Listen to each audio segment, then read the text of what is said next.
So hello dear aspirants, welcome back to our channel.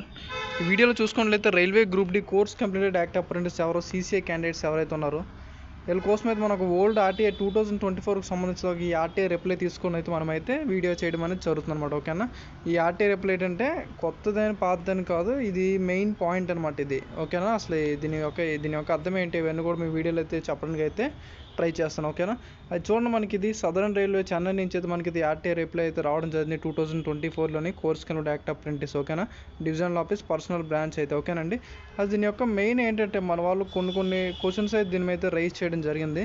ఓకేనండి, మన ఈలోపు దీనికోసం అయితే చూసుకున్నట్లయితే ఈ వీడియోలో ఫస్ట్ ఏంటంటే ఎక్స్ప్లెయిన్ చేస్తానంటే అసలు రైల్వే గ్రూప్ డికి సంబంధించింది ఇన్ కేస్ మీకు కానీ ఎక్కువ హై స్కోర్ వస్తే నిజంగా రియల్లీ జనరల్ కేటగిరీస్లోకి మనల్ని తీసుకుంటాడా సీసీ అండర్ 20% కాకుండా. ఓకేనా, నెక్స్ట్ పాయింట్ ఏంటంటే ఈ 12.5కి సంబంధించిన అసలు ఏంటి 2/3 ఉంటుందా, ఓకేనా 1/3 అసలు ఎప్పుడు కలుస్తుంది, ఈ డౌట్స్ అన్నీ కూడా మనం ఈ వీడియోలో అయితే ఎక్స్ప్లెయిన్ చేయడానికి అయితే నేనైతే ట్రై చేస్తాను అనమాట. ఓకేనండి, అది చూడండి ఆర్టీఐ రిప్లై ఫస్ట్ దీనికోసం అయితే మాట్లాడుతాం. ఆర్టీఐ రిప్లై చూడండి, ఆర్టీఐ అసలు ఎప్పుడు వచ్చిందంటే 2024లో అనమాట. ఈ ఆర్టీఐ రిప్లై అయితే మనకైతే రావడం జరిగింది. ఓకేనా, అయితే అప్పుడు కూడా గ్రూప్ డి ఎగ్జామ్ అయిన గ్రూప్ డి ముందు తర్వాత మనకైతే అడగడం జరిగింది. ఓకేనా, ఎగ్జామ్ దగ్గర రావచ్చింది కదా, విత్ నోటిఫికేషన్ బిఫోర్ అనమాట. ఓకేనా, అయితే ఒకసారి దీనికోసం అయితే మాట్లాడదాం. చూడండి, మనకి ఎక్కడైతే కొన్ని క్వశ్చన్స్ అయితే అడగడం జరిగింది. ఫస్ట్ అయితే ఈ క్వశ్చన్ అయితే అడగడం చూడండి, ఎవరు అప్లికేషన్స్ అండర్ ఆర్టీఐ ఎగ్జామ్ అంటే ఆర్టీఐ అయితే అడగడం జరిగింది కదా.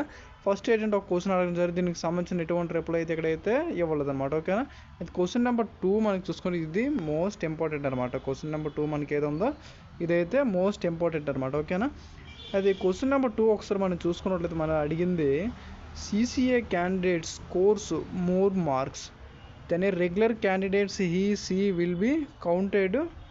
ఓకేనా, counted in the regular candidates quota list and not in the list under 20% reservation అనమాట. అర్థమైంది కదండి, దీనికి చాలామంది డౌట్ ఉంది, నాకు చాలామంది కూడా అడగడం జరిగింది. ఓకేనా, అసలు ఏంటంటే ఇప్పుడు ఒక జనరల్ క్యాండిడేట్ ఉంటే చూడండి, అంటే జనరల్ క్యాండిడేట్ అంటే ఏంటంటే ఇప్పుడు మనకి 20%, ఇప్పుడు ఒక 32,000 వేకెన్సీ అయితే రావడం జరిగింది కదా. ఈ 32,000లోనే అప్రెంటిస్ వాళ్ళు 20% ఉంది, మిగతాది ఏంటంటే జనరల్ అంటే యూఆర్, ఎస్సీ, ఎస్టీ, ఓబీసీ అందరూ కూడా ఈలబీఎస్ ఎక్సెట్ అందరూ కూడా అందులో మనకి రావడం అనేది జరుగుతుంది అనమాట. ఓకేనా, అయితే ఇక్కడ ఏంటంటే ఒక సీసీఐ క్యాండిడేట్ ఉన్నాడండి. ఓకేనా, ఒక 2 మెంబర్స్ సీసీఐ క్యాండిడేట్స్ ఉన్నారు. ఓకేనా, ఈ క్యాండిడేట్ ఇక్కడ ఏంటంటే లో స్కోర్ మినో ఒక 45 దగ్గర చేశాడు. ఈ క్యాండిడేట్ మినో 65 దగ్గర చేసి ఇటువంటి టైమింగ్స్లో ఏమవుతాడంటే అటువంటి టైమింగ్స్లోనే వీళ్ళకి ఏంటంటే జనరల్లో పోస్ట్ ఇచ్చే ఛాన్స్ అయితే ఉందన్నమాట. జనరల్గా అంటే సీసీఐ రైల్వే గ్రూప్ డీలు ఇస్తారు. ఓకేనా, సీసీఐ క్యాండిడేటే కాకపోతే జనరల్ కోటా కింద అయితే పోస్ట్ అలా చేయడం అనేది జరుగుతుంది. ఇన్ కేసు మీరు చూస్తారు చాలామంది మీరు అప్రెంటిస్ అప్లై చేసుకుంటారు, ఓబీసీ అని పెడతారు.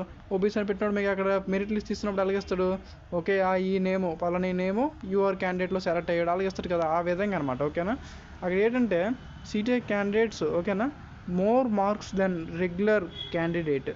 ఓకేనా, అక్కడ ఏంటంటే సీసీఐ క్యాండిడేట్స్ ఎవరైతే ఉంటాడో వీడికన్నా ఇంకోటి కానీ అంటే ఎక్కువ మార్క్స్ కన్నా క్యాండిడేట్ అంటే ఎక్కువ స్కోర్ చేస్తే he and she will be counted in the regular candidate quota list. ఓకేనా, రెగ్యులర్ కోటా క్యాండిడేట్ లిస్ట్కి అయితే అందులో అయితే మీకు సెలెక్ట్ చేయడం జరుగుతుంది. Not in the list under 20% రిజర్వేషన్కి అయితే మీరైతే ఎలిజిబుల్ ఉండదన్నమాట. ఓకేనా, ఇది మీరు అనొచ్చు నాకు, అయితే అన్న యూఆర్ క్యాండిడేట్ జనరల్ క్యాండిడేట్ మనం తీసుకుంటే సీసీఐ క్యాండిడేట్కి అక్కడ మళ్ళీ పీఈటీ ఉంటుందా, పీఈటీ అయితే మీకు ఉంటుంది. అంటే సీసీఏలో ఏ విధంగా సెలక్షన్ ప్రాసెస్ ఉంటుందో మీకు ఆ జనరల్ అంటే మీకు సేమ్ సీసీఏ లాగానే కాదు, మీకు హై స్కోర్ వచ్చింది జనరల్లో పోస్ట్ మీకు అవ్వడం అనేది జరుగుతుంది. ఓకే, అక్కడ పీఈటీ మీ 28 ఉండదు, డైరెక్ట్ మెడికల్ డాక్యుమెంట్ లిస్ట్ ఉండడం అనేది జరుగుతుంది. అర్థమైంది ఇదండి, మీ కేసు మీకు హై స్కోర్ వచ్చినట్లయితే జనరల్ కోటాలోకి తీసుకోవడం అనేది జరుగుతుంది అన్నమాట. ఓకేనా, అయితే నెక్స్ట్ 2/3 కోసం ఒకసారి మనం మాట్లాడినట్లయితే 2/3కి సంబంధించింది ఇప్పటివరకు ఎటువంటి అప్డేట్స్ అయితే లేదండి. చూద్దాం, ఏదైనా మనకి ఎగ్జామ్ బిఫోర్ ఏదైనా అప్డేట్ వచ్చే ఛాన్స్ అయితే ఉంటుంది అనమాట. ఓకే, మ్యాక్సిమం అయితే మనం రీసెంట్లీ 12.5 కోసం వీడియో చేయడం జరిగింది కదా, ఈ 12.5 కోసం మనం ఒకసారి మాట్లాడలేదు. 12.5 యొక్క ఉద్దేశం ఏంటంటే ఇన్ సిచ్యువేషన్స్ 1/3 కలిసే ఛాన్సెస్ కూడా లేవన్నట్లు మనకి అందులో చెప్పడం జరిగింది. అటువంటి 2/3 కోసం అయితే మనం మాట్లాడవసరం లేదు, చూద్దాం ఏమవుద్దు. ఓకే, 12.2 అర్థం ఏంటంటే ఇప్పుడు చూడండి ఒక 10 పోస్టులు ఉన్నాయి, 10 పోస్టులకు ఒక 15 మెంబర్స్ అయితే ఇక్కడైతే మనకైతే కాంపిటీషన్ ఉంది. ఓకేనా, ఈ 15 మెంబర్స్ కాంపిటీషన్ ఉంటే ఈ 15 మెంబర్స్లో ఇప్పుడు చెప్పాను కదా హై స్కోర్ ఎవరెవరికి అయితే వస్తుందో ఈ 15 మెంబర్స్లో అయితే ఒక 5 మెంబర్స్కి హై స్కోర్ అంటే CBT కట్ ఆఫ్ అనేది క్రాస్ చేస్తారు అనుకోండి. ఓకే, ఇన్ కేసు ఆ సీసీఏ క్యాండిడేట్స్ సంబంధించిన ఒక ఎగ్జాంపుల్ చెప్తాను. ఒక 50 కట్ ఆఫ్ ఉందనుకోండి, మన వాళ్ళకి ఏంటంటే సీసీఏ క్యాండిడేట్స్కి ఒక 55 దగ్గర మినిమం మార్క్స్ వచ్చాను, కట్ ఆఫ్ రీచ్ అయిపోయింది అనుకోండి.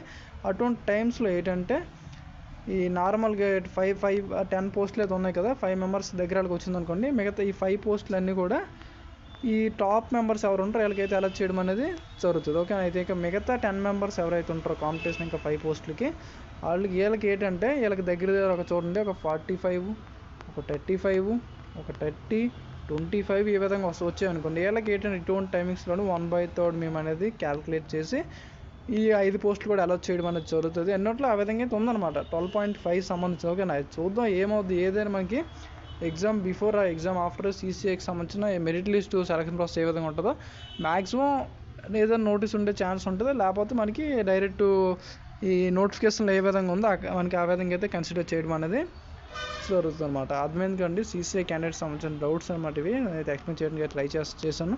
అయితే ఇదైతే మీకు చూసారు కదా, ఎవరికైతే మినిమం హై స్కోర్ వస్తుందో వాళ్ళకి 20% కోటాలు అయితే ఉండదు. వీళ్ళు ఏంటంటే direct counted on general quota.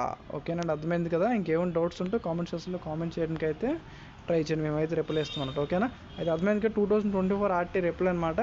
Okay, మనకి క్యాండిడేట్స్ చూసుకున్నట్లయితే దగ్గర ఒక 40K వరకు అయితే ఉన్నారనమాట, స్ట్రాంగ్ డేటా. ఓకేనా, అది అర్థమైంది కదా. యూఆర్ క్యాండిడేట్ ఏంటంటే ఒక ఓబీసీ క్యాండిడేట్ ఉన్నా, ఒక ఎస్సీ క్యాండిడేట్ ఉన్నా, నాకు ఎస్టీ క్యాండిడేట్ ఉన్నా, వీళ్ళందరూ కూడా ఎవడైతే హై స్కోర్ వస్తుందో వీళ్ళకి ఏంటంటే యూఆర్లోకి అంటే జనరల్ కోటాలోకి వీళ్ళు వెళ్ళడం అనేది జరుగుతుంది. ఓకేనా, ఇదైతే మోస్ట్ ఇంపార్టెంట్ ఈ పాయింట్ అండి. ఓకేనా, మీకు ఎవరికైతే హై స్కోర్ మీలో ఇప్పుడు హై స్కోర్ ఎవరో తెచ్చుకుంటారో మీకు అయితే ఇందులోకి అయితే వెళ్ళడం అనేది జరుగుతుందన్నమాట. ఓకేనా, ఏం ప్రాబ్లం అయితే లేదు. సీసీఐ కట్ ఆఫ్ అందుకే ఉండదు. మీరైతే మీ ప్రిపరేషన్ అయితే మీరైతే ఫోకస్ చేయండి. కోర్టు కేసు అన్నీ కూడా వీళ్ళు త్వరలో తేలిపోతాయి. దానికి సంబంధించిన అప్డేట్స్ అన్నీ కూడా రిక్రూట్మెంట్ ప్రాసెస్ కూడా ముందుకు వెళ్ళడం అనేది జరుగుతుంది. ఓకే, ఇంకేం డౌట్స్ ఉంటే కామెంట్ చేయండి. Thanks for watching. Have a nice day.